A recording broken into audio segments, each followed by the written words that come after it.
V86 अध्याय 851 शिष्य स्वीकृति के लिए लौह कारागार का मानक।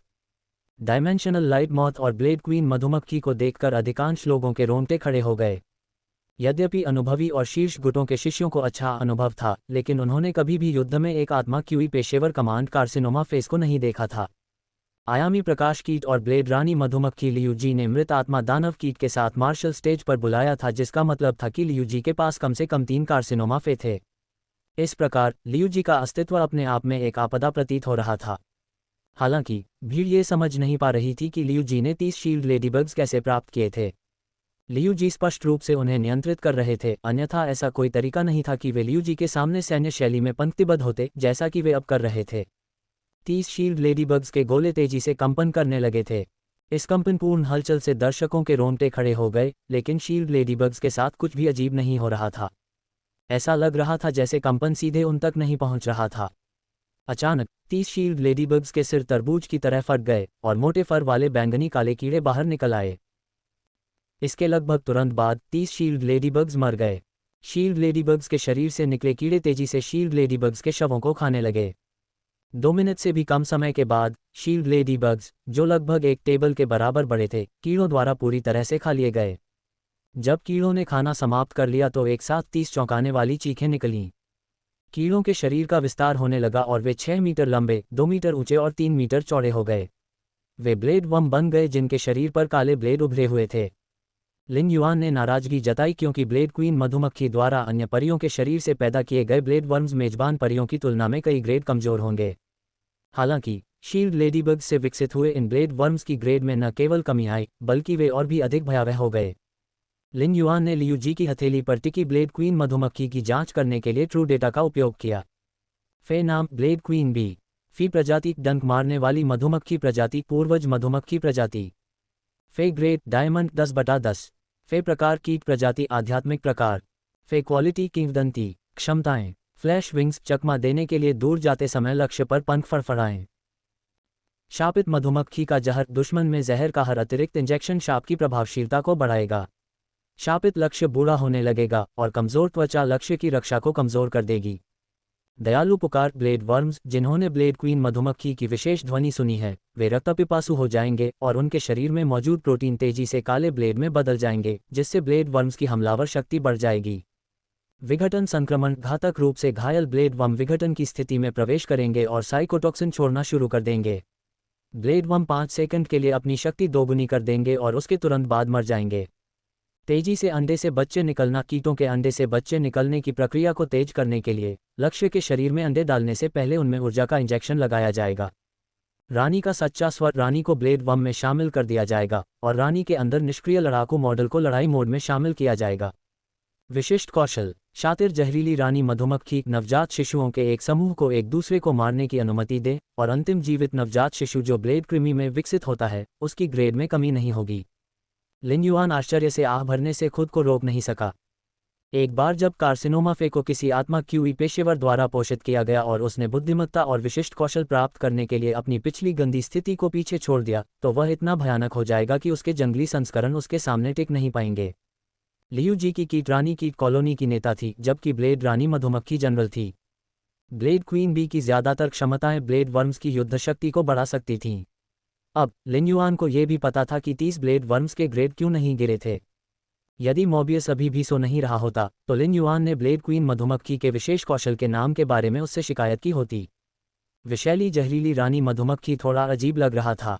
ब्लेड क्वीन मधुमक्खी अपने मनोविष का भी पूर्ण क्षमता से उपयोग कर सकती थी और इससे उसमें अभिशाप कारक उत्पन्न हो सकता था। लिन युआन को रानी के सच्चे स्व में सबसे अधिक रुचि थी, क्योंकि यह ब्लेड रानी मधुमक्खी को अकेले लड़ने की अपार शक्ति प्रदान करेगी। उसे लगा कि यह चिमी के दीप्तिमान शरीर के समान है। जब उसने देखा कि लियूजी ने तुरंत ही अपनी युद्ध संरचना और 30 क्रूर ब्लेड वर्म्स का निर्माण कर लिया है, तो गाओ फैंग अपने आप को रोक नहीं सका और अपने पंखों को वापस खींच लिया। गाओ फैंग जुओ मिंग की ओर मुड़ा और कहा, भगवान जुओ मिंग, मैं हार स्वीकार करता हूँ। जुओ मिंग को यह बिल्कुल भी अजीब नहीं लगा और उन्होंने लियूजी से इशारा मिलने के बाद गाओ फैंग को मंच से बाहर जाने दिया। गाओ फैंग मंच से उतर गए, लेकिन लियूजी की संरचना को देखने के बाद किसी की भी हिम्मत नहीं हुई। वहां उपस्थित सभी लोग जानते थे कि लियूजी चीफ गार्ड ये के शिष्य थे और उनके लिए अपनी पूरी शक्तियों का प्रयोग करने का ये सही समय नहीं था। 30 ब्लेड वर्म्स के अलावा लियूजी को अभी ऑर्किड पेटल नाइफ मैंटिस को बुलाना बाकी था, जिसे डेड सोल डेमन कीट नियंत्रित करता था। मृत आत्मा दानव कीट एक कार्सिनोमा परी था जो आत्माओं को घायल कर सकता था। इसके अलावा चूंकि लियूजी चीफ गार्ड ये के शिष्य थे, इसलिए उनके लिए पवित्र स्रोत जीवन रूप से अनुबंधित न होना असंभव था। इस प्रकार एक दिलचस्प दृश्य सामने आया। 3 मिनट के बाद किसी ने भी लियूजी का सामना करने के लिए मार्शल स्टेज पर कदम रखने की हिम्मत नहीं की। ज़ुओ मिंग ने अपना सिर उठाकर महल के अंदर देखा। ये स्पष्ट था कि वह नाइट लीनिंग मून के निर्देश जारी करने का इंतजार कर रहा था। तभी फोन के दूसरी तरफ से औपचारिक आवाज आए, लीनिंग मून, आपके शिष्य की लड़ाई की शैली वाकई दिलचस्प है। इससे मेरा उत्साह बढ़ रहा है। हालांकि अगर कोई उसे चुनौती देने के लिए आगे नहीं आता है तो ये काम नहीं करेगा। नाइट लीनिंग मून ने थोड़ा सा सिर हिलाया। शीर्ष गुटों और अनुभवी गुटों के शिष्यों की शक्ति को देखने के लिए कला मंच, मार्शल मंच और मार्शल आर्ट मंच का आयोजन किया जा रहा था। यदि कोई भी मंच पर नहीं आता तो वे अपनी क्षमताओं का प्रदर्शन नहीं देख पाते। जैसे ही नाइट लीनिंग मून ज़ुओ मिंग को निर्देश देने वाला था, आयरन प्रिजन ने पहले बोल दिया। आयरन प्रिजन बोलते समय अपनी आध्यात्मिक शक्ति प्रसारित करता था, जिससे उसकी आवाज़ रेडिक्स क्रिस्टल की दीवार से होकर महल के बाहर लोगों के कानों तक पहुंचती थी। मैं कोई क्रिएशन मास्टर नहीं हूं और मेरे लिए क्रिएशन मास्टर को अपना शिष्य स्वीकार करना एक गलती होगी। इसलिए मैंने मार्शल स्टेज से अपना शिष्य चुनने का फैसला किया है। जो भी चीफ गार्ड ये के शिष्य को हराएगा वह मेरा शिष्य बन जाएगा। आयरन प्रिजन ने अपनी आध्यात्मिक शक्ति का उपयोग करते हुए मिडनाइट पैलेस के बाहर के क्षेत्र में अपनी आवाज़ प्रक्षेपित की तो सिकाडा सॉन्ग की मुस्कान गायब हो गई। वह अवाक भाव से आयरन प्रिजन की ओर देखने लगा। सिकाडा सॉन्ग हमेशा से यह सोचता था कि आयरन प्रिजन के दिमाग में क्या चल रहा होगा। 6 महीने पहले उन्होंने एक उच्च श्रेणी 4 क्रिएशन मास्टर की मदद से चंद्र महारानी को शाही राजधानी के बाहर के क्षेत्र में कदम रखने के लिए प्रेरित किया था। अब उन्होंने घोषणा की कि जो व्यक्ति नाइट लीनिंग मून के शिष्य को हरा देगा वह उनका शिष्य बन जाएगा। सिकाडा सॉन्ग को यह भी नहीं पता था कि आयरन प्रिजन के आवेगपूर्ण कार्यों की आलोचना कहां से शुरू करें। आयरन प्रिजन के बारे में सिकाडा सॉन्ग की समझ के आधार पर वह जानता था कि आयरन प्रिजन का नाइट लीनिंग मून के खिलाफ जाने का कोई इरादा नहीं था। हालांकि अन्य लोग उसके सरल व्यवहार को नाइट लीनिंग मून को भड़काने वाला मानते थे। रात्रि लीनिंग चंद्रमा द्वारा प्रशिक्षित शिष्य को इतनी आसानी से कैसे पराजित किया जा सकता था। सिकाडा सॉन्ग ने आयरन प्रिजन को कई बार व्यर्थ ही समझाया था कि वह इतना आवेगशील न बने और कोई भी कार्य करने से पहले उसके परिणामों के बारे में सोच ले। दुर्भाग्यवश आयरन प्रिजन केवल सिर हिलाता था और सिकाडा का गाना एक कान से अंदर जाता और दूसरे कान से बाहर निकल जाता था। रात्रि में झुकी हुई चंद्रमा चंद्र महारानी की तुलना में थोड़ी अधिक दयालु थी, लेकिन वह अच्छे स्वभाव की नहीं थी। जब सिकाडा सॉन्ग सोच रहा था, नाइट लीनिंग मून ने ठंडे स्वर में कहा, हे आयरन प्रिजन, मुझे नहीं पता था कि शिष्यों को स्वीकार करने के लिए आपकी इतनी उच्च अपेक्षाएं हैं। आपको निराश करने के लिए क्षमा करें, लेकिन मुझे नहीं लगता कि आप गार्ड ये बैंक्वेट से कोई शिष्य पा सकेंगे। नाइट लीनिंग मून ने अपनी भौं उठाए और आयरन प्रिजन को स्पष्ट रूप से संबोधित करने के बावजूद उसकी ओर नहीं देखा। वह स्पष्ट रूप से आयरन जेल का उपहास कर रही थी। रात्रि लीनिंग मून ने यह नहीं सोचा कि उसके जैसा व्यक्ति जो बोलने से पहले सोच नहीं सकता, उसे मध्यरात्रि महल में भी प्रवेश की अनुमति नहीं दी जानी चाहिए। हालांकि वह राजपरिवार का सदस्य था और वह उसे बाहर नहीं निकाल सकती थी। आयरन प्रिजन थोड़ा स्तब्ध था और उसके क्रोधी चेहरे पर एक सतर्क भाव दिखाई दिया। उसे समझ में नहीं आ रहा था कि नाइट लीनिंग मून अचानक उसे क्यों निशाना बना रहा था। आमतौर पर रात्रि झुकते चंद्रमा के बजाय चंद्र महारानी ही उसे निशाना बनाती थी। जब उसने नाइट लीनिंग मून को ये कहते सुना कि वह गार्ड ये बैंक्वेट से एक शिष्य नहीं ढूंढ पाएगा, तो आयरन प्रिजन ने बिना ज्यादा सोचे जवाब दिया, चूंकि मैं एक शिष्य खोजने पर आमादा हूं, इसलिए कोई रास्ता नहीं है कि मैं असफल हो जाऊं। सिकाडा सॉन्ग ने बोलते समय पूरे समय अपनी नज़र आयरन प्रिजन पर गड़ाए रखी।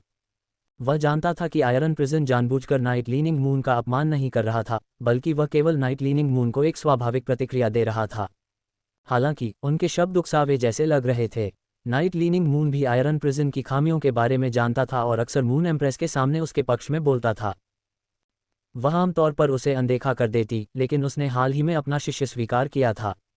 फिर भी आयरन प्रिजन उसे अक्षम कह रहा था, मानो वह आसानी से पराजित हो जाएगा। आयरन प्रिजन के लिए अपने शिष्य की पराजय से एक शिष्य प्राप्त करना घृणित था। नाइट लीनिंग मून ने अपनी भौहें सिकोड़ने से पहले सोचा और कहा, अगर ऐसा है तो मैं आपके साथ एक शर्त लगाना चाहूँगा। अगर कोई मेरे शिष्य को मार्शल स्टेज पर हरा देता है तो मैं आपको एक मूल्यवान हथियार बनाने के योग्य सामग्री उपहार में दूंगा। यह एक शिष्य को स्वीकार करने के लिए मेरी ओर से आपको बधाई उपहार भी होगा। हालांकि अगर कोई भी मेरे शिष्य को हराने में सक्षम नहीं है और आप एक शिष्य खोजने में विफल रहते हैं तो आपको मुझे आपदा की घोंसला का शरीर देना होगा। हालांकि आयरन प्रिजन में भावनात्मक बुद्धिमत्ता का कोई अंश नहीं था, फिर भी अब उसे पता चल गया था कि नाइट लीनिंग मून उसे क्यों निशाना बना रहा था। अफसोस, उसे अपने गौरव की भी चिंता थी। यदि वे किसी शाही दरबार में होते तो शायद वह मान जाता, क्योंकि उसे अपने मित्रों के सामने कोई शर्म महसूस नहीं होती। आखिरकार चंद्र महारानी से टकराव के बाद वह हमेशा हार मान लेता था। दुर्भाग्य से वे अब अनुभवी और शीर्ष गुटों के कई नेताओं की मौजूदगी में थे, इसलिए आयरन प्रिजन के पास इस बार हार मानने की हिम्मत नहीं थी। हालांकि वह आपदा की घोंसले के शरीर से अलग होने के लिए अनिच्छुक था। यदि वह जीत जाता तो ठीक रहता, लेकिन यदि वह हार जाता तो वह 6 सितारों का पवित्र स्रोत जीवन रूपी पदार्थ खो देता, जिसे एक बहुमूल्य हथियार में बदला जा सकता था। आयरन प्रिजन ने विचार करने से पहले कहा, शर्त निष्पक्ष होनी चाहिए। चूंकि आप मुझसे डिजास्टर इंसेक्ट नेस्ट का शरीर लेना चाहते हैं, इसलिए आपको 6 स्टॉस के पवित्र स्रोत जीवन रूप से एक सामग्री भी पेश करनी होगी। नाइट लीनिंग मून ने उपहास किया और सिर हिलाया। इसके साथ ही शर्त आधिकारिक हो गई। सिकाडा सॉन्ग ने आयरन प्रिजन को देखा और सोचा कि क्या वह सचमुच मूर्ख है। मार्शल आर्ट स्टेज जितना प्रतिष्ठित नहीं था और नाइट लीनिंग मून निश्चित रूप से अपने शिष्य की शक्तियों से अच्छी तरह परिचित थी। ये ठीक होता यदि शर्त लगाने की पहल आयरन प्रिजन ने की होती, लेकिन इसके बजाय नाइट लीनिंग मून ने इसका सुझाव दिया। आयरन प्रिजन को ऐसी शर्त स्वीकार करने के लिए पूरी तरह से निडर होना चाहिए। आयरन प्रिजन सोच रहा था कि कौन सा व्यक्ति इतना शक्तिशाली होगा कि वह अपनी शर्त जीत सके। तभी चंद्र महारानी ने उससे कहा, आयरन प्रिजन, चूंकि तुम जुआ खेलने के मूड में हो तो मुझे भी इसमें शामिल होने दो। मैंने सुना है कि तुमने हाल ही में एक पवित्र स्रोत जीवन रूप प्राप्त किया है। इसे हमारी शर्त के लिए दांव के रूप में इस्तेमाल करने के बारे में क्या ख्याल है? चंद्र महारानी के शब्दों ने आयरन प्रिजन के चेहरे को गिरा दिया। एक असंबद्ध पवित्र स्रोत जीवन रूप का मूल्य एक मृत 6 सितारा पवित्र स्रोत जीवन रूप के मूल्य से तुलना नहीं किया जा सकता था। एक मृत पवित्र स्रोत जीवन रूप अभी भी मृत था और केवल तभी मूल्य प्रदान कर सकता था जब इसे एक बहुमूल्य हथियार में बदल दिया गया था। हालांकि एक असंकुचित पवित्र स्रोत जीवन रूप एक खाली कैनवास की तरह था और आयरन जेल ने इसे एक दांव के रूप में उपयोग करने की हिम्मत नहीं की। इसके अतिरिक्त वह केवल अपने अभिमान के कारण ही नाइट लीनिंग मून की शर्त पर सहमत हुआ था। इस प्रकार वह बिना किसी झिझक के चंद्र महारानी की शर्त को अस्वीकार कर सकता था। जैसे ही आयरन प्रिजन उसे अस्वीकार करने वाला था, चंद्र महारानी ने कहा, मुझे ये भी पता है कि आपके पास तोहफे हैं जो एक निश्चित स्तर पर अटके हुए हैं। अगर मैं हार जाती हूँ तो मैं उन्हें बाहर निकलने में मदद कर सकती हूँ। मैं ऐसा करने के लिए अपने स्वयं के संसाधनों का उपयोग करूंगी। चंद्र महारानी के शब्दों ने आयरन प्रिजन को घबरा दिया। यद्यपि आयरन प्रिजन और मून एम्प्रेस दोनों ही राजपरिवार के सदस्य थे, फिर भी वह कभी इतनी साहसिक बात नहीं कह सकते थे। रेडियंस फेडरेशन में केवल 2 लोग ही ऐसे शब्द कहने का साहस कर पाए थे, मून एम्प्रेस, बैम्बू मोनाक और शेफ सुप्रीम। बांस नरेश अब एक महिला के दुर्भाग्य में फंस गया था और अब वह आत्मविश्वास के साथ ऐसी बातें नहीं कह सकता था। आयरन प्रिजन के स्तर पर उस कैफे को पहले से ही एक परिपूर्ण युद्ध प्रणाली बना लेनी चाहिए थी। इसलिए अगर उसके 2 सबसे कमज़ोर फे टूटकर बदल सकते हैं तो उसका पूरा सिस्टम एकजुट हो जाएगा। चाहे संभावनाएं कितनी भी कम क्यों न हो, आयरन प्रिजन इस अवसर को अस्वीकार नहीं कर सकता था। आयरन प्रिजन जानता था कि भले ही वह मदद के लिए मून एम्प्रेस के पास जाए और अपने संसाधन उपलब्ध कराए, लेकिन वह आमतौर पर कभी भी उसके फे को विकसित करने में मदद करने के लिए सहमत नहीं होगी। यद्यपि वह सरल स्वभाव का था, आयरन प्रिजन जानता था कि चंद्र महारानी उससे परेशान थी। यह एक सौदा है। राजपरिवार के सदस्यों के पीछे खड़े सभी वरिष्ठ और शीर्ष गुट के नेता कांप उठे। क्या ये दुनिया बड़े लोगों की है? कितनी उबाऊ और नीरस दुनिया है। आकस्मिक दांव के लिए दांव, कीमती हथियारों और पवित्र स्रोत जीवन रूपों जैसी चीजें निकलीं। अनुभवी गुट कभी भी पवित्र स्रोत जीवन रूपों पर अपना हाथ नहीं रख पाएंगे और केवल शीर्ष गुटों के सबसे मजबूत विशेषज्ञों के पास ही पवित्र स्रोत जीवन रूप होंगे। अल्पविराम। जब आयरन प्रिजन, चंद्र महारानी और नाइट लीनिंग मून अपने दांव लगा रहे थे तो मार्शल स्टेज में भाग लेने वाले अनिश्चित शिष्यों को आयरन प्रिजन के शब्दों से तुरंत प्रेरणा मिली। मंच पर अपने मुखौटे के नीचे लियू जी ने थोड़ा सा मुंह सिकोड़ा, क्योंकि वह जानता था कि आयरन प्रिजन ने जो कहा था उसके कारण उसे चुनौती देने के लिए शीघ्र ही पागलों की तरह होड़ मच जाएगी। हालांकि वह इस बात से घबराया नहीं था, बल्कि अराजकता बिल्कुल वैसी ही थी जैसी वह चाहता था। केवल मजबूत विरोधियों का सामना करने के माध्यम से ही लियू जी अपनी शक्ति की वास्तविक सीमा का पता लगाने में सक्षम हो सकेगा। कुछ ही देर बाद कोई मार्शल स्टेज पर आया। ज़ू मिंग ने तुरंत तीसरे मैच की शुरुआत की घोषणा की। मार्शल स्टेज में प्रवेश करने वाले तीसरे व्यक्ति ने लियू जी के सामने 30 क्रूर ब्लेड वर्म्स को देखा और महसूस किया कि उसने जल्दबाजी की है। हालांकि आयरन प्रिजन के शब्द प्रेरणा के लिए एक प्रभावी प्रेरक थे। युवक ने अपने साथियों को बुलाया। लिन युआन ने ट्रू डेटा का उपयोग करके उन 3 बाघ प्रजातियों की जांच की जिन्हें युवक ने बुलाया था। बाघ प्रजाति के फे में ड्रैगन प्रजाति के फे के समान क्षमता थी, लेकिन विभिन्न प्रकार के ड्रैगन प्रजाति के फे की तुलना में बाघ प्रजाति के फे बहुत दुर्लभ थे। युवक द्वारा बुलाए गए 3 बाघ प्रजातियों में से 2 फे फैंटेसी नस्ल तक पहुंच गए थे और सबसे मजबूत एक डायमंड आई फैंटेसी आई तक पहुंच गया था। ये स्पष्ट था कि वह वांग-आन से कहीं अधिक शक्तिशाली था। वास्तव में वह 3 वांग-आन को भी हरा सकता था। तकनीकी रूप से बाघ प्रजाति के तीनों परी लियूजी के 30 डायमंड एक्स ब्लेड वर्म्स जितने शक्तिशाली थे। ब्लेड क्वीन मधुमक्खी की विषैली जहरीली रानी मधुमक्खी ब्लेड वर्म्स के ग्रेड को गिरने से रोक सकती है, लेकिन हर रूपांतरित डायमंड एक्स ब्लेड वर्म दोषरहित गुणवत्ता वाला बन जाएगा। इसका मतलब यह था कि प्रत्येक डायमंड एक्स ब्लेड वर्म में प्लेटिनम 3 फैंटेसी आई फे की शक्ति थी। जिस क्षण 3 बाघ प्रजाति के परियों को बुलाया गया, 30 प्लेटिनम 3 फैंटेसी आई ब्लेड वर्म्स ने तुरंत उनसे भिड़ंत कर दी। डायमंड आई फैंटेसी आई बाघ प्रजाति की छिपकली निस्संदेह जो लुओ की लावा ड्रैगन छिपकली से अधिक शक्तिशाली थी। हालांकि लावा ड्रैगन छिपकली एक रक्षा प्रकार की परी थी जो ब्लेड वर्म्स के हमलों से बचाव के लिए अपने कवच पर निर्भर थी। जो लुओ इतने सारे ब्लेड वर्म्स को हराने के लिए लावा ड्रैगन छिपकली का उपयोग करने में सक्षम था क्योंकि इसकी क्षमता अटूट लौ हड्डियों ने इसे प्रत्येक हमले को बनाए रखने के बाद अपनी रक्षा बढ़ाने की अनुमति दी थी, और क्योंकि लिन युआन ने जो लुओ को कई अग्नि प्रकार और पृथ्वी प्रकार के स्वर्गीय युवती ग्रेड मौलिक मोती दिए थे। इनसे जो लुओ को युद्ध के दौरान अपनी सहनशक्ति बढ़ाने के लिए लावा ड्रैगन छिपकली की शील्ड पुनर्जनन के माध्यम से शुद्ध तात्विक ऊर्जा का उपयोग करने की अनुमति मिली। बाघ प्रजाति के ये परी शक्तिशाली आक्रामक प्रकार के परी थे जिनकी रक्षा अपेक्षाकृत कमजोर थी। हर बार जब बाघों के पंजे ब्लेड वर्म्स की ओर बढ़ते तो पंजे ब्लेड वर्म्स के शरीर से निकले काले ब्लेडों से टकराकर टूट जाते। डायमंड आई फैंटेसी आई बाघ प्रजाति के लिए ऐसी क्षति नगण्य थी, लेकिन ब्लेड क्वीन मधुमक्खी के शापित मधुमक्खी विष के कारण जब भी ब्लेड को नुकसान पहुंचता था, बाघ प्रजाति के परियों को साइकोटॉक्सिन द्वारा शापित कर दिया जाता था। जैसे ही उसने युद्ध को होते देखा, लियूजी ने अपना हाथ हिलाया और आयामी प्रकाश पतंगे के शरीर से 5 और शील्ड लेडीबग्स उभरे। शील्ड लेडीबग्स ब्लेड वर्म्स को बाघ प्रजाति के फे के हमलों से बचाने के लिए लड़ाई में शामिल हो गए। हिंसक बाघ प्रजाति के कीट धीरे धीरे कीट कॉलोनी के सामने अपनी ताकत खो रहे थे। जब लियूजी ने ब्लेड क्वीन मधुमक्खी को एक बुरी तरह से घायल ब्लेड कृमि पर विघटन संक्रमण का उपयोग करने का निर्देश दिया, जो अब लड़ने में सक्षम नहीं था, तो बाघ प्रजाति के सभी परियों पर भारी मात्रा में साइकोटॉक्सिन का छिड़काव किया गया। मनोवैज्ञानिक विषयों और श्रापों के बोझ तले दबे बाघ प्रजाति के परियों के शरीर कमजोर पड़ने लगे थे। जल्द ही ब्लेड वर्म्स के हमलों के कारण बाघ प्रजाति के पक्षी जमीन पर गिर पड़े।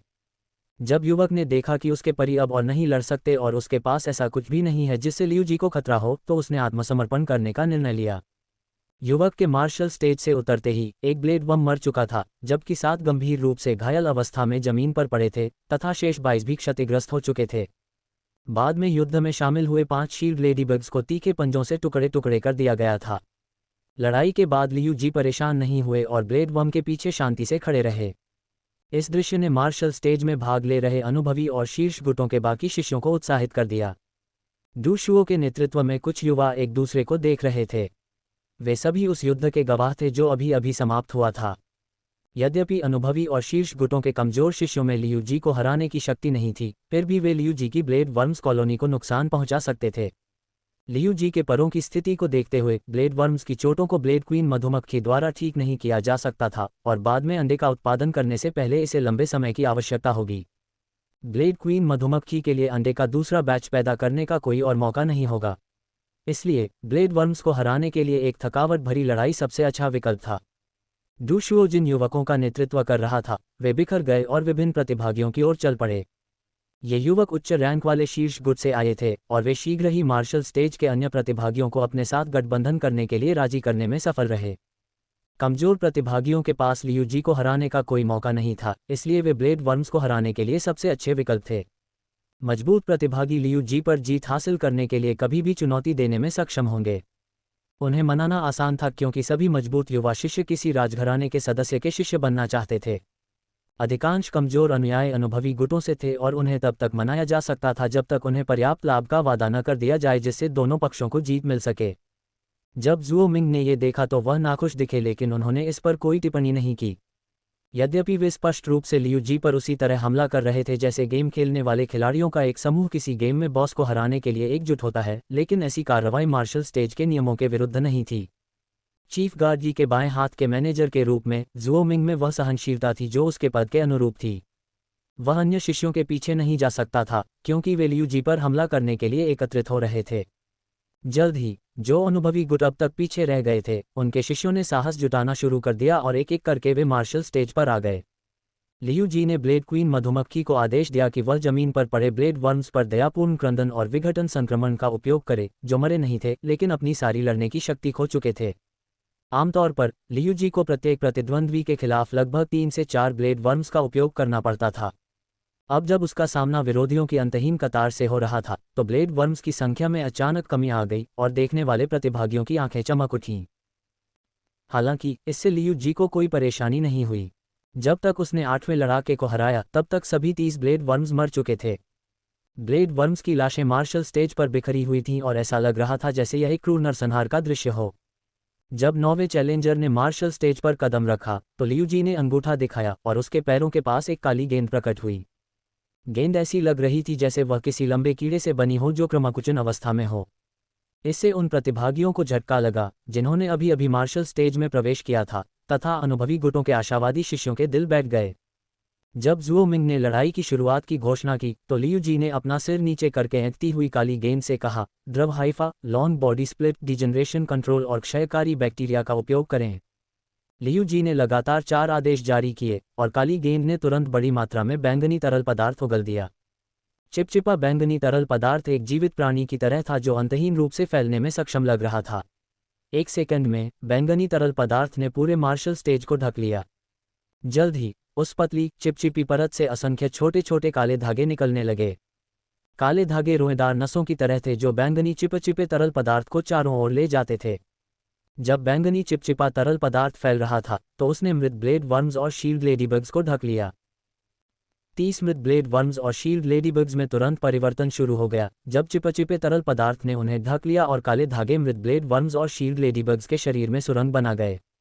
कुछ ही क्षण बाद चिपचिपे बैंगनी तरल पदार्थ और काले धागों से बना एक कवच ब्लेड वर्म्स और शील्ड लेडीबग्स के शरीर पर उगाया। कवच के कारण शरीर काफी बड़ा हो गया। इसके बाद कवच पर काले बुलबुले उभर आए और जब वे फूटे तो उनसे तरल पदार्थ निकला जो छोटे फूलों जैसा दिखता था और सड़न की बदबू छोड़ता था। उस समय लियू जी के पैरों के पास ऐंठती हुई काली गेंद गायब हो गई, जबकि 30 ब्लेड वर्म्स और 5 शील्ड लेडीबग्स डगमगाते हुए अपने पैरों पर खड़े हो गए और लियू जी के सामने अपनी सैन्य जैसी लाइन फिर से खड़ी हो गई। ये डरावने और विभत्स दिखने वाले ब्लेड वर्म्स और शील्ड लेडीबग्स अब जीवित रहने के समय की तुलना में बहुत अधिक शक्तिशाली हो गए थे। इस प्रकार लियू जी के प्रतिद्वंद्वी को कीट कॉलोनी के खिलाफ जवाबी कार्रवाई करने का समय भी नहीं मिला और कुछ ही मिनटों में उसे मार्शल स्टेज से बाहर कर दिया गया। मार्शल स्टेज के से बाहर निकाले गए चैलेंजर की हालत बहुत खराब थी। बड़े डरावने ड्रैगन प्रजाति के के शरीर पर बमुश्किल मांस का एक टुकड़ा बचा था और ब्लेड से बने घाव सड़ रहे थे।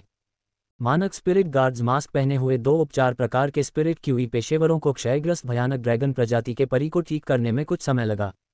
उस समय डू शुओ, जो लियू जी के विरोधियों के केंद्र में था, ने कहा, यह हाइफा टेपवर्म है। डू शुओ के शब्दों ने सभी चुनौती देने वालों की आशाओं पर पानी फेर दिया। अनुभवी और शीर्ष गुट के सभी शिष्य जानते थे कि हाइफा टेपवर्म किस प्रकार का परी था। अब हाइफा टेपवर्म के सक्रिय होने से युद्ध क्षति योजना मजाक बनकर रह गई है। लिन युआन ने हाइफा टेपवर्म की जांच के लिए ट्रू डेटा का उपयोग किया। फी नाम हाइफा टेपवर्म, फी प्रजाति हुकमाउथ प्रजाति राउंडवॉर्म प्रजाति, फे ग्रेट डायमंड 10/10, फे टाइप कीट डार्क, फे क्वालिटी किंवदंती। क्षमताएं, द्रव हाइफा एक चिपचिपा तरल पदार्थ उत्पन्न होगा जो एक क्षेत्र को कवर कर सकता है। चिपचिपे तरल पदार्थ में बैक्टीरिया की जेबें जल्दी से टूटकर हाइफा के जाल बना लेंगी। Long body split, Haifa tapeworm द्रव हाइफा में सुरंग बनाकर खुद को विभाजित करना शुरू कर देगा। प्रत्येक विभाजित भाग को किसी भी छोटे कीट में लगाया जा सकता है। पतन नियंत्रण, जीवाणु संक्रमण के कारण मृत मांस बैक्टीरिया की जेबों से ढका होगा जिसमें खतरनाक जहर होता है। जब बैक्टीरिया एक सड़ती हुई सतह को ढक लेता है तो विभाजित भागों से बने टेपवर्म मृत मेजबान में प्रवेश कर इसे नियंत्रित कर सकते हैं। क्षयकारी जीवाणु, जिन मेजबानों के शरीर पर आक्रमण किया जा रहा है उनके शरीर पर शक्तिशाली संक्षारक जीवाणुओं का आवरण होगा जो स्वस्थ मांस की कोशिकाओं में फैल जाएंगे, जिनके संपर्क में वे आएंगे तथा स्वस्थ मांस की कोशिकाओं को क्षय करना शुरू कर देंगे। क्षयकारी शरीर एकीकरण। जब एक क्षयकारी शरीर क्षतिग्रस्त हो जाता है तो उत्पन्न होने वाले लेडीबग्स बैक्टीरिया को खिलाने और एकीकृत करने के लिए पोषक तत्वों के रूप में अपने शरीर का त्याग कर देते हैं। विभाजित भागों से उत्पन्न टेपवर्म क्षयकारी शरीर को नियंत्रित करेंगे। Double parasite. जब अन्य परजीवी प्रकार के जीवन रूपों और कीड़ों की उपस्थिति में विभाजित भागों से बने क्षयकारी शरीर, बैक्टीरिया और टेपवर्म को परजीवी प्रकार के जीवन रूप की शक्ति बढ़ाने के लिए बलिदान किया जा सकता है।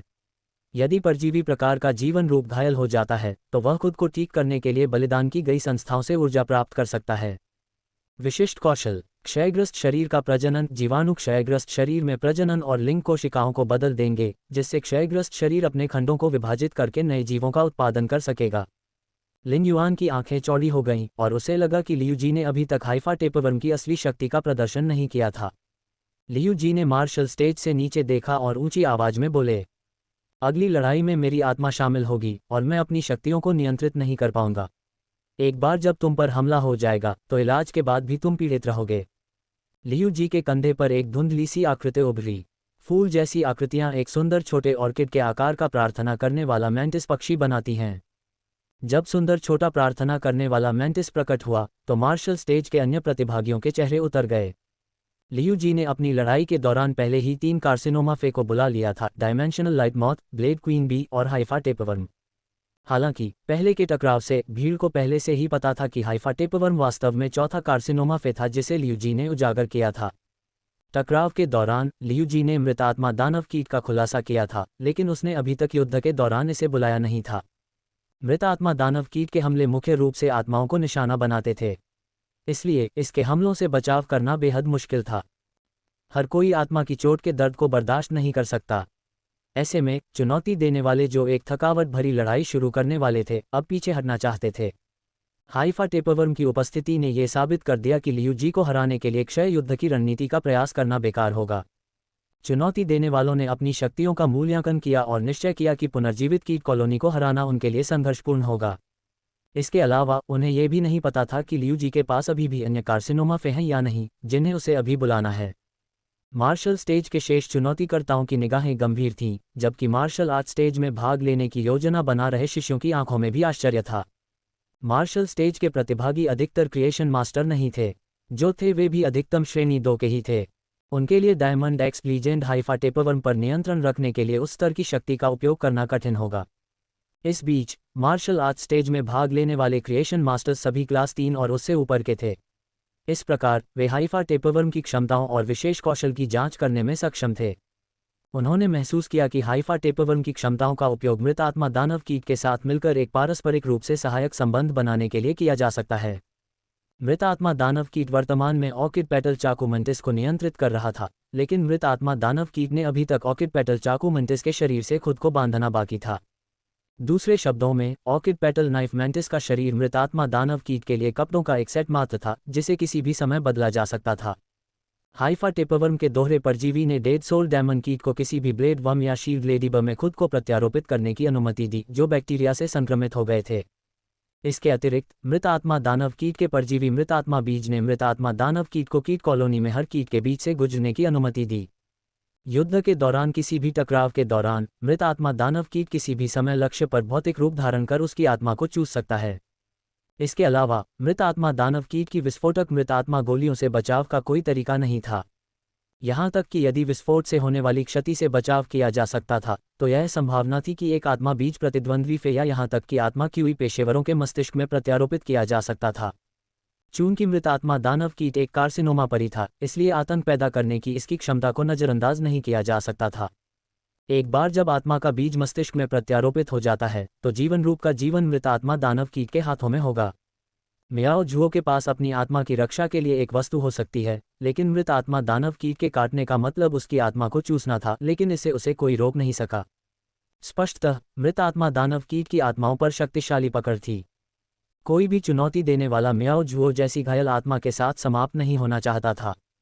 आत्मा क्यूई पेशेवरों के अलावा जिन्होंने स्वीकार किया कि वे लियू जी की कीट कॉलोनी को हरा नहीं सकते, यहाँ तक कि जिनके पास लियू जी के खिलाफ लड़ने की शक्ति थी, उनके पास अपनी आत्माओं की रक्षा करने के लिए कुछ भी नहीं था। इस प्रकार उनकी सारी प्रेरणा खत्म हो गई और वे निराशा में डूब गए। मार्शल स्टेज से बाहर निकलने के बाद गाओ फैंग लिन युआन के पास गया। जब उसने लियू जी की बढ़ती हुई मजबूत कीट कॉलोनी को देखा तो उसने लिन युआन के कंधे को थपथपाया और कहा, लिन युआन, यंग लीच बहुत शक्तिशाली है। मैं कल्पना नहीं कर सकता कि कोई भी उसे हरा पाएगा। गाओ फैंग की विस्मय भरी आवाज़ सुनकर लिन युआन मुस्कुराया। वह लियू जी की बढ़ती शक्ति से खुश था। लिन युआन को पता था कि लियू जी के नियंत्रण में 8 कार्सिनोमाफे थे और उसने उनमें से आधे को पहले ही बुला लिया था। लियू जी ने लड़ाई की शुरुआत से ही कीट रानी की क्षमताओं को बंद कर दिया था और उसे आयामी प्रकाश पतंगे के शरीर में छिपा दिया था। उन्होंने कीट रानी को केवल 30 शील्ड लेडीबग्स उत्पन्न करने का निर्देश दिया था, जो ब्लेड वर्म्स के लिए ब्लेड रानी मधुमक्खी के मेजबान के रूप में कार्य करेंगे। बाद में उन्होंने कीट रानी को ब्लेड वर्म्स की सुरक्षा बढ़ाने के लिए 5 शील्ड लेडीबग्स का उत्पादन करने का निर्देश दिया था। यदि लियू जी ने कीट रानी को मुक्त कर दिया और इसे हाइपर टेपवर्म और डेड सोल डायमन कीट के साथ संयोजन में उपयोग किया तो उसकी शक्ति अकल्पनीय स्तर तक बढ़ जाएगी, भले ही ब्लेड क्वीन मधुमक्खी अब अंडे का उत्पादन न कर सके। कीट रानी डायमंड एक्स फैंटेसी तक पहुंच गई थी और इसे उत्पन्न प्रत्येक कीट प्रकार का परी डायमंड एक्स फ्लॉलेस होगा। डायमंड एक्स फ्लॉलेस कीटों के समुद्र का विचार ही भयावह था। हालांकि लिन युआन गाओ फैंग की बात से सहमत नहीं हो सका। लियू जी जितना भी शक्तिशाली था वह अजेय स्तर पर नहीं था। यदि लिन युआन ने मार्शल स्टेज पर कदम रखा तो आत्मासार विस्फोट का एक विस्फोट लियू जी की कीट कॉलोनी को नष्ट कर देगा। लिन युआन के आत्मासार विस्फोट के प्रयोग में केवल थोड़ी मात्रा में आत्मा क्यूई का उपयोग हुआ तथा अधिक आध्यात्मिक शक्ति का उपयोग नहीं हुआ। मृत आत्मा दानव कीट के आत्मा पर हमले भी लिन युआन पर बेकार होंगे क्योंकि उसने एक पवित्र स्रोत जीवन रूप का अनुबंध किया था। पवित्र स्रोत जीवन रूप, जिन्होंने आत्मा क्यूई पेशेवरों के साथ मज्जा अनुबंध बनाए थे, आमतौर पर आत्मा क्यूई पेशेवरों की आत्मा में रहते थे और आत्मा के लिए रक्षा की सबसे अच्छी दीवार के रूप में कार्य करते थे। इसके अलावा लिन युआन के पास में 3 विषैला जहर कानून भी था जो हाइफा टेपवर्म के क्षयकारी बैक्टीरिया का पूरी तरह से मुकाबला कर सकता था। लियू जी ने अभी तक अपनी पूरी शक्ति प्रदर्शित नहीं की थी और लिन युआन को नहीं पता था कि लियू जी का पवित्र स्रोत जीवन रूप कितना मजबूत था। लियू जी और लिन युआन के बीच कौन जीतेगा, ये निर्धारित करने के लिए यह इस बात पर निर्भर करेगा कि लियू जी लिन युआन के गुप्त हथियार डार्क डेथ वर्ल्ड के नाइटक्रो विदर अटैक को संभालने में सक्षम है या नहीं। गाओ फैंग लियू जी की शक्ति पर आश्चर्यचकित था। उसने अन्य चुनौती देने वालों की प्रतिक्रियाओं को भी देखा। अचानक उसके मन में एक अजीब विचार आया। यदि लियू जी जीतना जारी रखते हैं और मार्शल स्टेज के अंतिम विजेता के रूप में उभरे तो गाओ फैंग अपनी एक जीत के साथ दूसरा स्थान हासिल करने में सक्षम होंगे। गाओ फैंग खुशी से हंसने से खुद को रोक नहीं सका। बिना लड़े मार्शल स्टेज को चुनौती देने का मौका छोड़ना असंभव था। अन्यथा गाओ फैंग शुरुआत में इतना घबराया हुआ नहीं होता। 10वें चैलेंजर ने मार्शल स्टेज पर एक कदम बढ़ाया और बिना किसी परी को बुलाए ही आत्मसमर्पण कर दिया। हार स्वीकार करने के बाद 10वें चुनौतीकर्ता ने लियू जी को चिंतित भाव से देखा, जैसे कि उसे डर था कि लियू जी आत्मसमर्पण के लिए सहमत नहीं होंगे। लियू जी एक क्रूर व्यक्ति नहीं थे, इसलिए उन्होंने आत्मसमर्पण पर कोई आपत्ति नहीं जताई। जैसे ही पहले प्रतियोगी ने हार स्वीकार कर ली, उसके बाद कई प्रतियोगी मंच पर आकर आत्मसमर्पण करने लगे। अनुभवी और शीर्ष गुटों के कुल 75 शिष्य मार्शल स्टेज में भाग ले रहे थे। आत्मसमर्पण की लहर के बाद 10 से भी कम चुनौती देने वाले बचे थे। जो लोग बचे थे उनमें डू शुओ भी था, जिसने लियू जी का अपमान किया था, लेकिन अंततः लियू जी ने उसे बचा लिया। डू शुओ शेष चुनौती देने वालों का मुखिया था। डू शुओ ने मंच पर लियू जी को देखते हुए एक गहरी सांस ली और मार्शल स्टेज पर चला गया। जब जुओ मिंग ने डू शुओ को मंच पर कदम रखते देखा तो उसने उपहास किया और घोषणा की, मार्शल स्टेज की 61वीं लड़ाई शुरू होगी। पिछले 50 मुकाबलों में लियू जी को अपनी एक भी मांसपेशी हिलाने की जरूरत नहीं पड़ी थी। उन्होंने सिर्फ चुनौती देने वालों के आत्मसमर्पण पर सहमति में सिर हिलाया था। इससे लियू जी को ऐसा महसूस हुआ कि वह मंच पर एक मूर्ख की तरह खड़ा था। लियू जी अपने वर्तमान प्रतिद्वंद्वी को देखकर थोड़ा हैरान हो गए, क्योंकि वह न केवल इस प्रतिद्वंद्वी को जानते थे बल्कि उनका उससे पहले भी टकराव हो चुका था। लियू जी भले ही अच्छे स्वभाव के थे और उन्होंने जुओ मिंग को डू शुओ के साथ कुछ भी न करने के लिए कहा था, फिर भी लियू जी के मन में डू शुओ के बारे में बुरी धारणा बनी हुई थी। जैसे ही वह अपनी कीट कॉलोनी को हमला करने का निर्देश देने वाला था, डू शुओ ने मार्शल स्टेज पर चिल्लाते हुए कहा, युवा राजा, कृपया अपना हाथ रोक लें। मैं इस अवसर पर आपसे माफ़ी मांगना चाहता हूँ। मुझे अपना मुंह नहीं खोलना चाहिए था और आपका अपमान नहीं करना चाहिए था। आप इतने दयालु थे कि आपने मुझे माफ़ कर दिया और मेरे अपराध के लिए मुझे सज़ा नहीं दी, लेकिन मुझे अभी भी लगता है कि मुझे आपसे माफ़ी मांगनी चाहिए। डू शुओ ने पूरे समय झुककर बात की और अपना सिर तभी उठाया जब उसकी बात समाप्त हुई। उसकी आंखों में ईमानदारी का भाव था।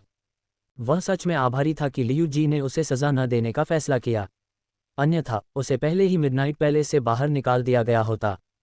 इसके अलावा डू शुओ को यह भी पता था कि मिडनाइट पैलेस के बाहर टकराव कई अनुभवी और शीर्ष गुटों के सामने हुआ था। इस घटना को छिपाने का कोई तरीका नहीं था और उसके बुजुर्गों को अंततः पता चल जाएगा कि उसने चीफ गार्ड ये के शिष्य के खिलाफ बेवजह बात की थी।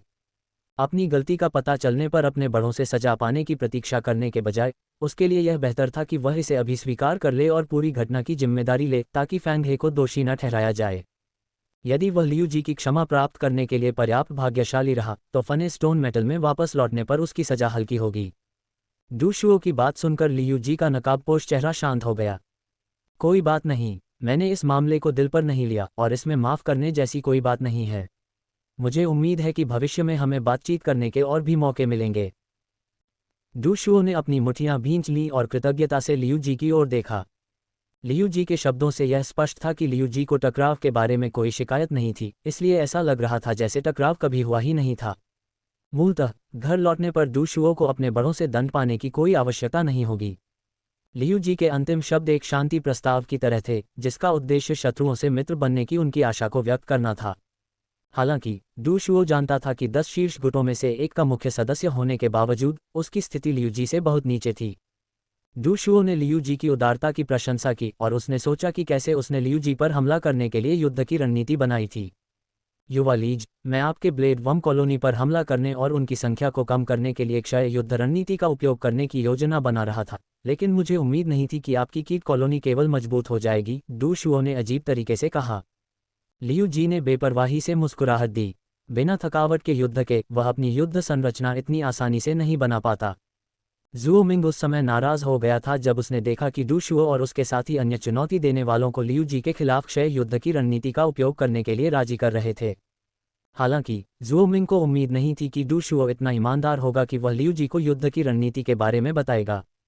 इससे जुओ मिंग का डू शुओ के प्रति दृष्टिकोण थोड़ा बदल गया। उसी समय जुओ मिंग ने गू लैंग को कला मंच के स्थान की ओर जाने वाले लंबे गलियारे से बाहर आते देखा। जुओ मिंग पूरी तरह से चकित था।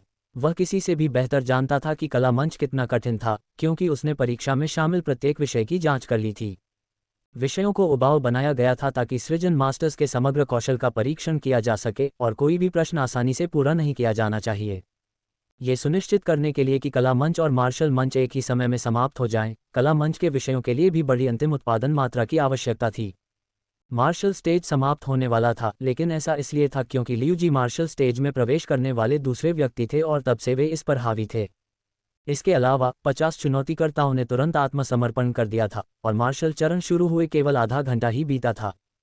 इसका मतलब यह था कि गू लैंग को कला मंच के लिए अपना विषय पूरा करने में केवल आधा घंटा लगा था। ये गति अकल्पनीय थी। इसमें कोई आश्चर्य नहीं कि गू लैंग भगवान बान सम्राट के शिष्य थे। बान सम्राट को यह देखकर बिल्कुल भी आश्चर्य नहीं हुआ कि गू लैंग ने कला मंच को पहले पूरा कर लिया। फिर भी बान सम्राट को अभी भी यह शर्म की बात लगी कि गू लैंग मार्शल आर्ट स्टेज में भाग नहीं ले रहा था। बान सम्राट वह व्यक्ति था जिसने मार्शल आर्ट स्टेज के लिए नियम निर्धारित किए थे और उसने इसे इस तरह से बनाया था कि यह उसके शिष्य की हमलों की लहरों के साथ लड़ने की युद्ध शैली के लिए उपयुक्त हो। गू लैंग ने ज़ोंगज़े के लिए रास्ता बनाया। जब उसने देखा कि ज़ोंगज़े मार्शल स्टेज पर गौर से देख रहा था तो गू लैंग ज़ोंगज़े के आधे कवच पर दस्तक देने से खुद को रोक नहीं सका। गू लैंग ने आह भरी जब उसे एहसास हुआ कि उसके दस्तक देने से ज़ोंगज़े उसकी अंतर्दृष्टि से बिल्कुल भी नहीं जागा था। हालांकि ज़ोंगज़े शक्तिशाली था, लेकिन उसकी युद्ध कट्टरता भविष्य में उसके लिए नुकसानदेह साबित हो सकती थी। गू लैंग जानता था कि वह ज़ोंगज़े के व्यक्तित्व को बदलने में सक्षम नहीं होगा, लेकिन वह वास्तव में आशा करता था कि कोई ऐसा व्यक्ति सामने आएगा जो ऐसा कर सकेगा। अन्यथा आवेगशील ज़ोंगज़े कभी भी एक टीम में काम करने में सक्षम नहीं होगा और कभी भी रेडियंस दूत नहीं बन पाएगा। सभी ने देखा कि गू लैंग कला चरण पूरा करके वापस आ गया था। मार्शल आर्ट स्टेज में भाग ले रहे अनुभवी और शीर्ष गुटों के शिष्यों ने जब गू लैंग को देखा तो राहत की सांस ली। कला मंच में गू लैंग की भागीदारी उस मंच के अन्य प्रतिभागियों के लिए बुरी खबर थी, लेकिन मार्शल आर्ट मंच के प्रतिभागियों के लिए एक आशीर्वाद थी। लिन युआन ने गू लैंग को देखा और सोचा, लॉन्ग ताओ को भी जल्द ही बाहर होना चाहिए। जब वे बातें कर रहे थे तो लॉन्ग ताओ ने लिन युआन को बताया था कि एक क्रिएशन मास्टर के रूप में उसका गुप्त हथियार क्या है। ये ड्रैगन गॉल थरी लीफ कीट था जो उसे बचपन में हुआ था। ड्रैगन प्रजाति के परी के पित्ताशय को खाने के बाद ड्रैगन पित 3 पत्ती वाला तेल स्रावित करेगा जो आध्यात्मिक द्रव मिश्रण की गति को बढ़ा सकता है, लेकिन आध्यात्मिक अवयवों की समरूपता को नहीं बढ़ा सकता है। ड्रैगन गॉल थरी लीफ कीट ऐसी प्रतियोगिताओं में एक बड़ी संपत्ति थी। लांग ताओ पहले से ही एक शिखर वर्ग 3 सृजन मास्टर था, लेकिन वह ड्रैगन पिट 3 पत्ती कीट के साथ भी गुलांग के साथ प्रतिस्पर्धा नहीं कर सका। ये स्पष्ट था कि गुलैंग कितना शक्तिशाली था। यह इस बात का प्रमाण था कि क्लास 4 क्रिएशन मास्टर्स किस स्तर के थे। लिन युआन ने अपने कंधों पर दबाव का एक पत्थर महसूस किया जब उसे याद आया कि वह बाद में जोंगजी की क्रिएशन मास्टर शक्तियों के खिलाफ प्रतिस्पर्धा करने जा रहा था। वह जानता था कि अपनी क्रिएशन मास्टर शक्तियों के कारण वह क्रिएशन मास्टर के साथ प्रतिस्पर्धा नहीं कर पाएगा, भले ही जीनियस उसे विभिन्न तरीकों से मदद कर रहा हो। ऐसे में उसे बस अपना भाग्य आजमाना होगा और देखना होगा कि क्या वह अपने लिए उपयुक्त विषय चुन पाएगा। डू शुओ ने पहले ही मार्शल स्टेज पर अपने परियों को बुला लिया था, जो डायमंड 7 फैंटेसी 2 रेडियम सी लान और diamond 3 fantasy eye dragon horn GloFish थे। डू शुओ को निश्चित रूप से 2 से अधिक परी संक्रमण हुआ था, लेकिन डायमंड ग्रेड से नीचे का कोई भी परी तुरंत ही हाइफा टेपवर्म द्वारा छोड़े गए चिपचिपे तरल पदार्थ से संक्रमित हो जाता। लिन युआन ने रेडियम सी लॉयन और ड्रैगन हॉर्न ग्लोफिश की जांच करने के लिए ट्रू डेटा का उपयोग किया और तुरंत जान लिया कि डू शुओ को लियूजी से लड़ाई करने का साहस क्यों हुआ। डू शुओ ने स्टारलाइट इंटेलिजेंट डार्क क्लाउड्स के पराग का उपयोग ग्रेड रोल करने के लिए भी किया था, क्योंकि उसकी उम्र के किसी व्यक्ति के लिए ए रैंक स्पिरिट क्यूई पेशेवर बनना असंभव था। रेडियम समुद्री शेर अपने नाम के अनुरूप ही अपना पूरा दिन रेडियम खाकर बिताता था, जिसे मित नस्ल के समुद्री शेर भी खरोंच नहीं पाते थे। अपनी सुरक्षा बढ़ाने के लिए रेडियम को अवशोषित करने में इसे काफ़ी समय लगा। हालांकि रेडियम समुद्री शेर एक शक्तिशाली आक्रामक प्रकार का परी था, लेकिन इसकी त्वचा पर रेडियम की एक हल्की परत थी जो इसे उसी श्रेणी के अन्य परियों की तुलना में अधिक सुरक्षा प्रदान करती थी। लिन युआन ड्रैगन हॉर्न ग्लोफिश से अधिक परिचित था। यदि ड्रैगन हॉर्न ग्लोफिश मिथ नस्ल में विकसित हो सके और अपनी प्राचीन वेल वंश रेखा को अनलॉक कर सके, तो इस बात की बहुत अधिक संभावना थी कि वह जेड ग्रे वेल में विकसित हो सके। पवित्र तलवार चलाने वाली रानी की स्कर्ट पर 3 कानून जेड ग्रे वेल से आए थे। डायमंड 7 फैंटेसी 2 रेडियम सी लान निस्संदेह डायमंड 3 फैंटेसी 2 ड्रैगन हॉर्न ग्लोफिश से अधिक शक्तिशाली था। हालांकि डू शुओ ड्रैगन हॉर्न ग्लोफिश के विशेष कौशल पर निर्भर होगा। जल की सुरक्षा अपने सीन का बलिदान करके अंदर की रक्त रेखा की शक्ति जल तत्वों को एक सुरक्षात्मक परत बनाने के लिए बुला सकती है, जो आध्यात्मिक और आत्मा के हमलों से लक्ष्य की रक्षा करेगी। जब तक जल संरक्षण प्रभावी रहेगा, डू शुओ को मृत आत्मा दानव कीट के खतरे के बारे में चिंता करने की आवश्यकता नहीं होगी और वह कीट कॉलोनी के खिलाफ लड़ने के लिए क्रूर शक्ति का उपयोग कर सकता है। जब लिन युआन जांच करने के लिए ट्रू डेटा का उपयोग कर रहा था, तो डू शुओ ने जोर से आदेश दिया, ड्रैगन हॉर्न ग्लोफिश पानी की सुरक्षा का उपयोग करें। हल्के भूरे रंग की ड्रैगन हॉर्न ग्लोफिश का रंग समुद्र के रंग में बदल गया तथा इसका बड़ा सींग गहरे भूरे रंग से चमकदार सुनहरे रंग में बदल गया।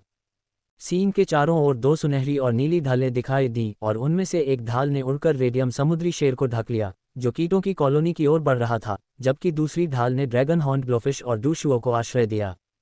ड्रैगन हॉर्न ग्लोफिश ने जल संरक्षण को सक्रिय करने पर ध्यान केंद्रित किया और डू शुओ ने युद्ध के दौरान रेडियम समुद्री शेर को निर्देश देना शुरू कर दिया। उसी समय ऑर्किड पेटल नाइफ मैंटिस, जो पहले लियू जी के कंधे पर था, उसकी हथेली पर आ गिरा। मृत आत्मा दानव कीट एक आत्मा की छाया में बदल गया और ऑर्किड पेटल नाइफ मैंटिस के शरीर से बिना किसी निशान के गायब हो गया और ब्लेड वर्म्स या शील्ड लेडीबग्स में से किसी एक में चला गया। लियू जी ने अंगूठा दिखाया और आयामी प्रकाश पतंगे से कहा, आयामी प्रकाश पतंगे, अपने पेट में मौजूद सभी शील्ड लेडीबग्स को बाहर थूक दो। आयामी प्रकाश पतंगा ब्लेड वर्म्स और शील्ड लेडीबग्स के सामने से उड़ा और 10 शील्ड लेडीबग्स को छोड़ने से पहले एक बार अपने पेट को सिकोड़ा। आयामी प्रकाश पतंगे ने कुल 10 बार अपना पेट सिकोड़ा और 100 शील्ड लेडीबग्स ने तुरंत आक्रमणकारी रेडियम समुद्री शेर को घेर लिया, जिससे उसके कदम रुक गए। इस घटना से डू शुओ आश्चर्यचकित रह गए। उन्हें लगा कि कीटों की कॉलोनी का उपयोग करके बचाव का ये तरीका परिचित लग रहा है। अब कुल 135 शील्ड लेडीबग्स थे। उसे कोई अंदाजा नहीं था कि ये शील्ड लेडीबग्स कहाँ से आए।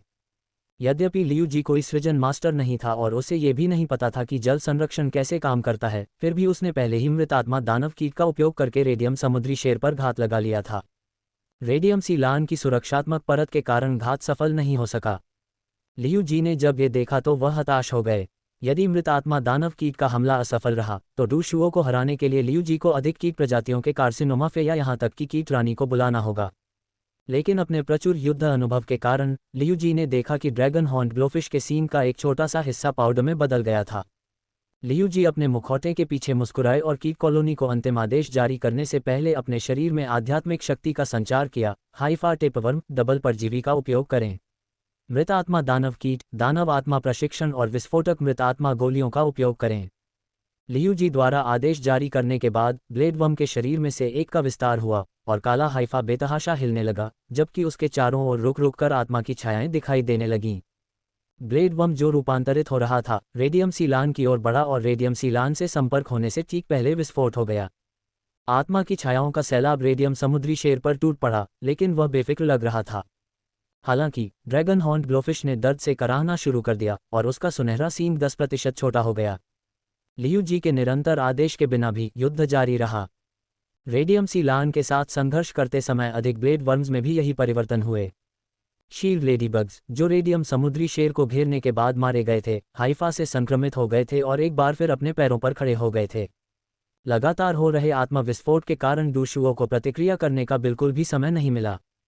जब तक डूशुओ को यह एहसास हुआ कि क्या हो रहा है, ड्रैगन हॉर्न ग्लोफिश का सींग उसकी मूल लंबाई का केवल 10% ही बचा था और ऐसा लग रहा था कि एक और हमले के बाद ये पूरी तरह से गायब हो जाएगा। डूशुओ ने जल्दी से चिल्लाकर कहा, मैं हार स्वीकार करता हूँ। जब डूशुओ के होठों से अंतिम शब्द निकला तो ब्लेड वर्म्स रेडियम समुद्री शेर के ठीक सामने रुक गए और कीट कॉलोनी ने लड़ना बंद कर दिया। कीट कॉलोनी की अराजकता और बलिदान ने लियू जी के लिए एक और जीत सुनिश्चित कर दी थी। डूशुओ आयरन प्रिजन का शिष्य बनने के बारे में सोच रहा था, लेकिन अब जब उसने लियू जी की शक्ति का प्रत्यक्ष अनुभव कर लिया था तो उसने उस सपने को छोड़ दिया। उन्होंने ड्रैगन हॉर्न ग्लोफिश और रेडियम सीलान को वापस बुलाया, लियू जी को देखकर मुस्कुराए, अंगूठा दिखाया और कहा, युवा लीज, आपकी ताकत आश्चर्यजनक है। लियू जी ने कोई जवाब नहीं दिया। इसके बजाय उसने अपनी छाती की ओर देखा। डूशुओ के मार्शल स्टेज से हटने के बाद मार्शल स्टेज के शेष 9 प्रतिभागी राहत महसूस कर रहे थे। शेष 9 लोगों को यह एहसास हुआ कि वे कितने कमज़ोर थे जब उन्होंने डूशुओ और लियू जी के बीच लड़ाई देखी। इसलिए उन्होंने मार्शल स्टेज पर कदम रखते ही तुरंत हार मान ली। जब अंतिम व्यक्ति ने हार स्वीकार कर ली तो जुओ मिंग ने गर्व से लियू जी की ओर देखा। जुओ मिंग ने तुरंत लियू जी को मार्शल स्टेज का विजेता घोषित नहीं किया, लेकिन हर कोई जानता था कि कीड़ों की सेना के बीच खड़ा गर्वित युवक विजेता था। सभी शिष्य जो मौजूद थे वे या तो वरिष्ठ गुटों से थे या शीर्ष गुटों से। वे अपने बुजुर्गों के पसंदीदा शिष्य भी थे और आमतौर पर खुद को दूसरों से ऊपर समझते थे। वे जहां भी जाते थे उन्हें सम्मान की दृष्टि से देखा जाता था और उनकी सेवा हर समय की जाती थी। उस क्षण मार्शल स्टेज पर खड़े उस अजेय युवक की छवि अन्य सभी शिष्यों के दिलों में अंकित हो गई और उन्हें राजघराने के सदस्य का शिष्य होने का सही अर्थ सिखाया। नाइट लीनिंग मून के काले घूंघट के नीचे एक चमकदार मुस्कान थी। ये किरण उसके भावहीन चेहरे पर बेमिल लग रही थी, लेकिन यह उसकी वर्तमान भावनाओं को पूरी तरह से दर्शाती थी। हालांकि वह पहले से ही जानती थी कि लियू जी कितना शक्तिशाली है, फिर भी वह खुश थी कि उसका शिष्य मार्शल स्टेज पर विजयी हुआ था। वह उस समय से भी अधिक खुश थी जब उसने अपनी युवावस्था में वह सब गौरव प्राप्त किया था। उसकी मुस्कुराहट धीरे धीरे फीकी पड़ गई जब उसने आयरन प्रिजन से कहा, आयरन प्रिजन, मैं गार्ड ये बैंक्वेट के अंत के बाद डिजास्टर इंसेक्ट नेस्ट के शरीर को लेने के लिए आपसे मिलने आऊंगी। आयरन प्रिजन का चेहरा हमेशा की तरह उदास दिख रहा था, लेकिन उसका दिल दुख रहा था। वह कोई शिष्य पाने में सफल नहीं हो पाया था। इसके अलावा भले ही विपत्ति की घोंसले के शरीर को रात्रि झुकाव वाले चंद्रमा को देने से उसके सिर में दर्द हो रहा था, लेकिन यह वैसे भी उसके लिए ज्यादा उपयोगी नहीं था। यह संभावना थी कि नाइट लीनिंग मून ने आपदा कीट घोंसले का शरीर अपने शिष्य को दे दिया होगा, क्योंकि यह उसके शिष्य की कीट प्रजातियों के कार्सिनोमा फेस के लिए बहुत लाभकारी होगा। इससे कीट प्रजातियों कार्सिनोमा फेस को अस्थायी रूप से अपनी शक्ति बढ़ाने में मदद मिलेगी। हालांकि चंद्र महारानी के साथ पवित्र स्रोत जीवन रूप से जुड़ी शर्त हारना आयरन प्रिजन के दिल पर वार जैसा था। लौह कारागार आमतौर पर शाही दरबार में रहता था और शाही रक्षकों का नेतृत्व करता था। यद्यपि उसके पास अत्यधिक शक्ति थी, फिर भी शाही रक्षक शाही दरबार के सदस्य थे। राजपरिवार का सदस्य होने के बावजूद आयरन प्रिजन अपने निजी गुट का प्रबंधन नहीं कर पाया और उसके पास वे संसाधन नहीं थे जो मून एम्प्रेस, बैम्बू मोनाक, शेफ सुप्रीम, चीफ गार्डगी और ऑस्ट्रिच लॉजिस्टिक्स के उस बूढ़े व्यक्ति के पास थे। वह स्वयं को पवित्र स्रोत जीवन रूप से भी परिचित नहीं कर पाया था, फिर भी वह अब चंद्र महारानी की संपत्ति बन गई थी। आयरन प्रिजन ने चंद्र महारानी की ओर संदेह भरी नजरों से देखा। उसे आश्चर्य हुआ कि क्या चंद्र महारानी हमेशा से ही उसके पवित्र स्रोत जीवन रूप पर निशाना साध रही थीं। यदि ऐसा है तो चंद्र महारानी ने उससे पवित्र स्रोत जीवन रूप लेने के लिए कोई अन्य तरीका अपनाया होगा, भले ही उन्होंने शर्त न लगाई हो। धन्यवाद आयरन प्रिजन। कृपया गार्ड ये बैंक्वेट के बाद रेडियंट मून पैलेस में मेरे द्वारा जीता गया पवित्र स्रोत जीवन रूप मुझे व्यक्तिगत रूप से सौंप दें। आयरन प्रिजन ने अपनी भौहें सिकोड़ लीं। ये बहुत बुरा है कि मैंने पवित्र स्रोत जीवन रूप खो दिया। चंद्र महारानी की हिम्मत कैसे हुई कि वह मुझसे व्यक्तिगत रूप से इसे रेडियंट मून पैलेस में पहुंचाने के लिए कहे। उसने एक सीमा पार कर ली है। जैसे ही वह आपत्ति करने वाला था, चंद्र महारानी ने उसकी ओर जटिल दृष्टि से देखा। जब आप पवित्र स्रोत जीवन रूप को रेडियंट मून पैलेस में पहुंचाएंगे तो मैं आपके अटके हुए फेस पर नजर रखूंगा। हालांकि आपको अपने खुद के क्रिएशन क्रिस्टल की आपूर्ति करनी होगी। चंद्र महारानी ने अपना सिर लौह कारागार से दूसरी ओर मोड़ लिया।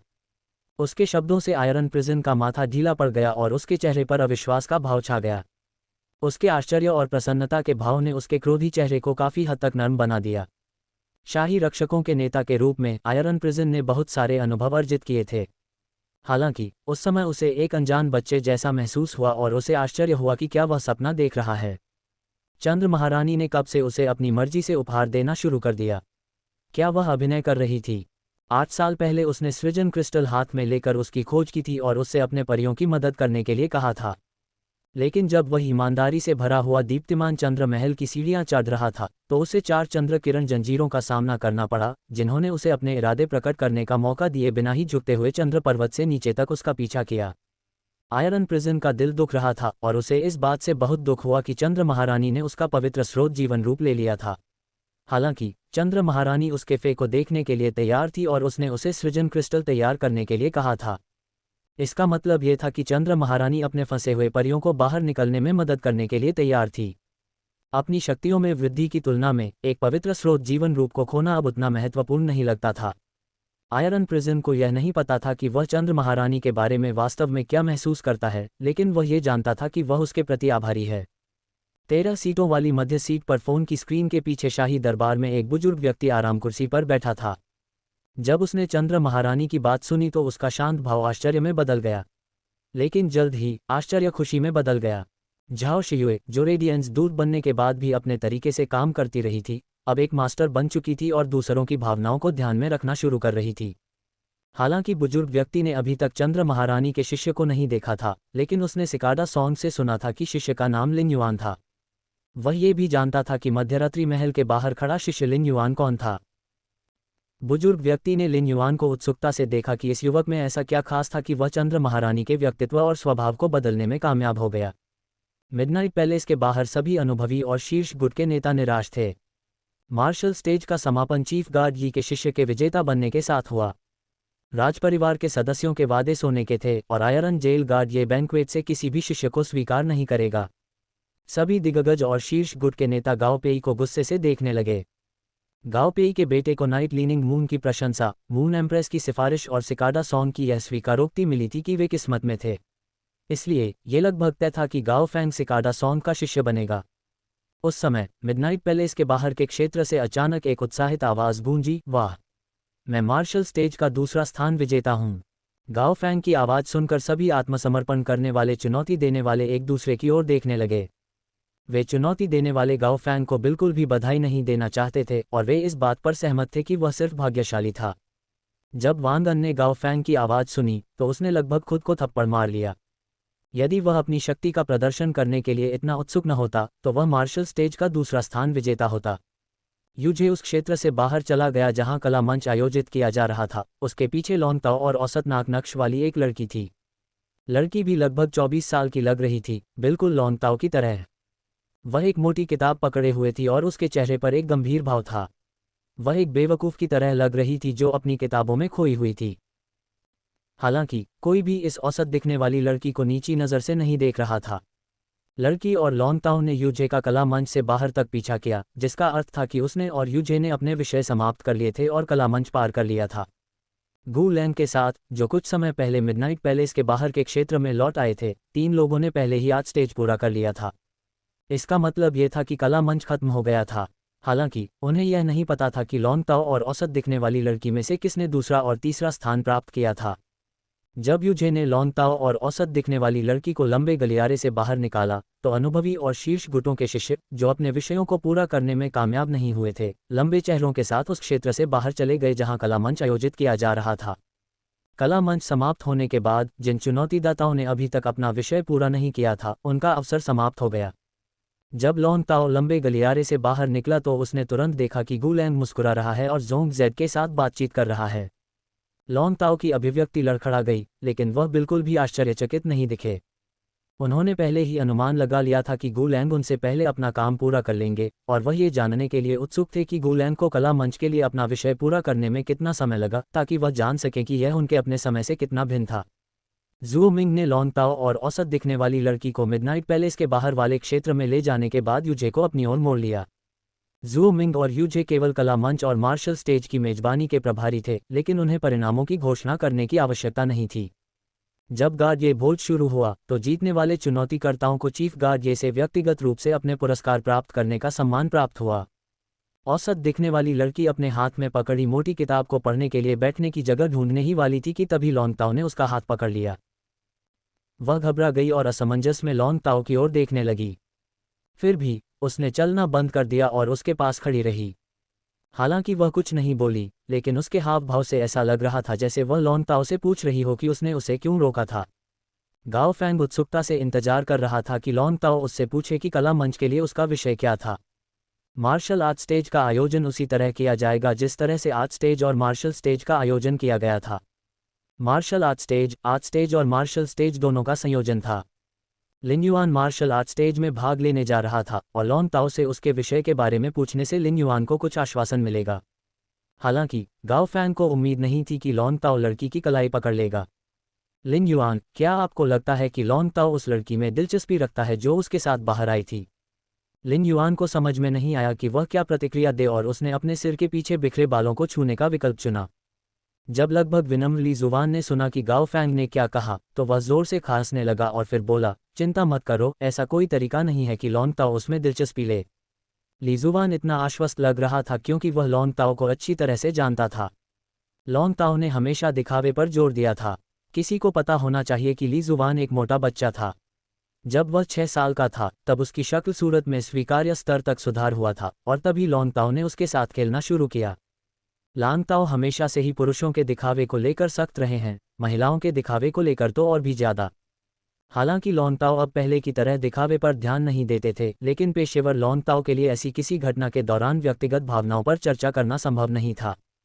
इसलिए लॉन्ग ताओ के पास लड़की का हाथ पकड़ने के लिए कोई और कारण अवश्य होगा। ली जुवान को लग रहा था कि वह जानता है कि लॉन्ग ताओ ने ऐसा क्यों किया था। जब गाओ फैंग ने ली जुवान की दृढ़ प्रतिक्रिया सुनी तो उसने ली जुवान को एक संदिग्ध नज़र से देखा और सोचा, क्या ली जुवान ईर्ष्यालु है?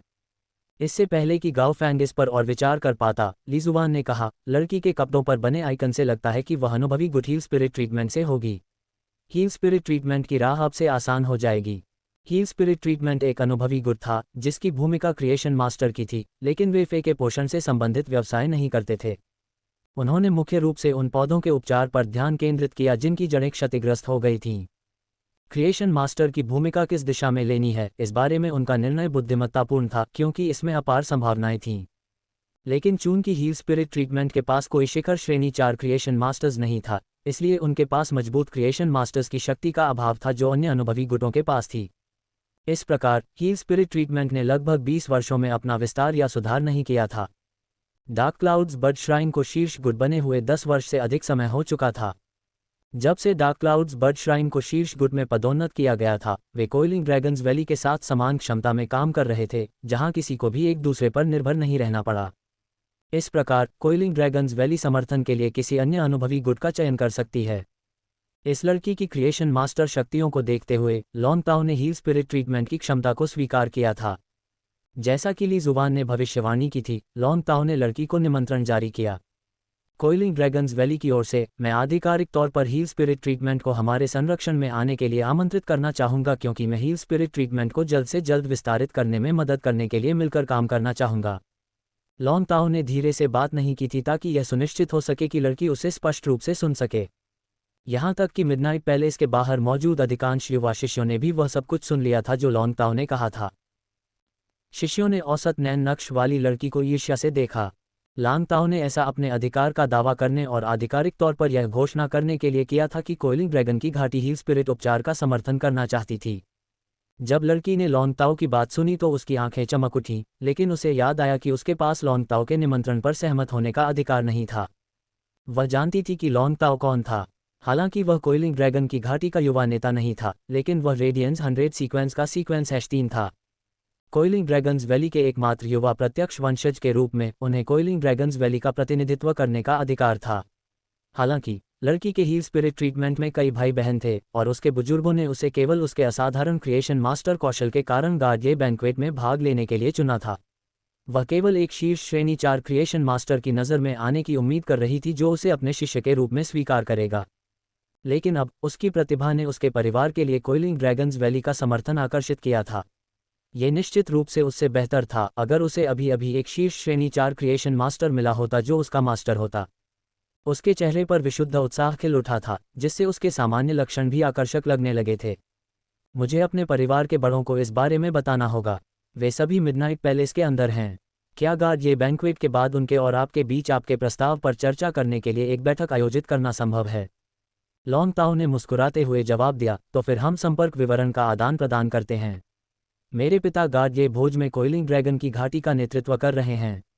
मैं भोज के बाद आपसे संपर्क करूंगा। लड़की के साथ संपर्क विवरण का आदान प्रदान करने के बाद लॉन्ग ताओ लिन युआन की ओर चला गया। लॉन्ग ताओ ने कलाचरण के दौरान ड्रैगन पे 3 पत्ती वाले कीट का इस्तेमाल किया था, जिसे उसने मुख्य ड्रैगन प्रजाति के फेरक्त रेखा के साथ एक फे के स्राव को खाने के लिए निर्देश दिया था। इससे उसे अपनी अधिकतम दक्षता तक पहुंचने में मदद मिली। हालांकि सभी ने अलग अलग विषय चुना था, लेकिन लॉन्ग ताओ ने अपनी पूरी क्षमता से मिश्रण तैयार करने के बाद प्रजनन कक्ष से बाहर कदम रखा। इसके तुरंत बाद उसने देखा कि लड़की उसके ठीक पीछे चल रही है। चाहे लड़की के पास कितने भी गुप्त हथियार हों, उसने एक क्रिएशन मास्टर के रूप में अपनी प्रतिभा साबित कर दी थी। लॉन्ग ताओ के लिए ऐसी प्रतिभा के साथ उसे अपने पक्ष में रखना स्वाभाविक था। उसके अनुभवी गुट का समर्थन करने से कोइलिंग ड्रैगन की घाटी को अपनी समग्र शक्ति बढ़ाने में भी मदद मिलेगी। लॉन्ग ताओ लिन युआन के पास पहुंचे और उत्सुकता से पूछा, भाई, उस व्यक्ति को कला मंच पूरा करने में कितना समय लगा? लिन युआन जानता था कि लॉन्ग ताओ यह सवाल क्यों पूछेगा, इसलिए उसने उस समय पर ध्यान दिया था जब गू लैंग महल के बाहर के क्षेत्र में वापस आया था। गू लैंग ने कला मंच 24 मिनट और 36 सेकंड में पूरा किया। लिन युआन की प्रतिक्रिया से लॉन्ग ताओ पूरी तरह से अचंभित रह गया। अपनी अधिकतम क्षमता पर उन्होंने 47 मिनट और 2 सेकंड का समय लिया था। इसके अलावा उन्होंने मुख्य ड्रैगन प्रजाति के फे वंश के साथ एक फे के आधे दिल का इस्तेमाल किया था।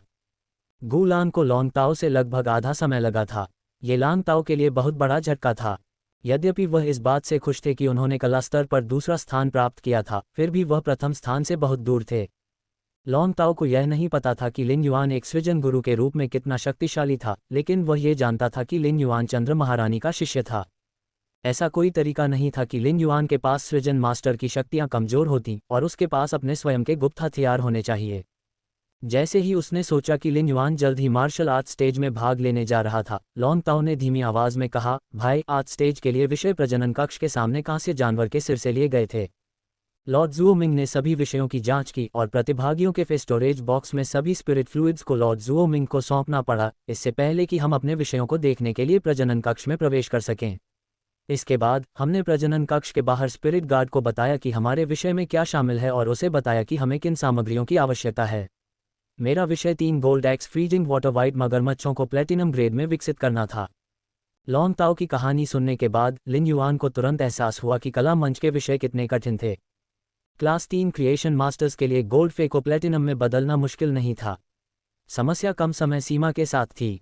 यदि लिन युआन ने उस विषय को चुना होता और जीनियस को आत्मा तरल पदार्थ तैयार करने का निर्देश दिया होता, तो उसे 3 शीर्ष गोल्ड फ्रीजिंग वाटर वाइट मगरमच्छों को प्लेटिनम में विकसित करने के लिए केवल एक ग्रेड 3 फ्रीजिंग लेक पोशन की आवश्यकता होती। हालांकि गोल्डन लोड्स ब्रोकेड पर्ल्स को फ्रीजिंग लेक पोशन की एक बोतल तैयार करने में कम से कम 2 घंटे लगेंगे, भले ही इसमें गोल्डन लोड्स ब्रोकेड पर्ल्स का इस्तेमाल किया गया हो। यदि लिन युआन ने gold x freezing water white मगरमच्छों में से एक को प्लेटिनम ग्रेड में विकसित करने के लिए स्पिरिट क्यूई क्रिस्टल का उपयोग किया, तो उसे उनमें से 10 का उपयोग करने की आवश्यकता होगी। यदि वह केवल स्पिरिट क्यूई क्रिस्टल का उपयोग करता, तो उसे 30 की आवश्यकता होती और उसके पास इतने सारे उपलब्ध नहीं थे। इस प्रकार यदि लिन युआन ने ऐसा विषय चुना तो उसे हार माननी पड़ेगी। उस समय यूजे ने घोषणा की, चून की कला मंच और मार्शल मंच दोनों आधिकारिक तौर पर समाप्त हो गए हैं, इसलिए मार्शल आर्ट मंच अब शुरू होगा।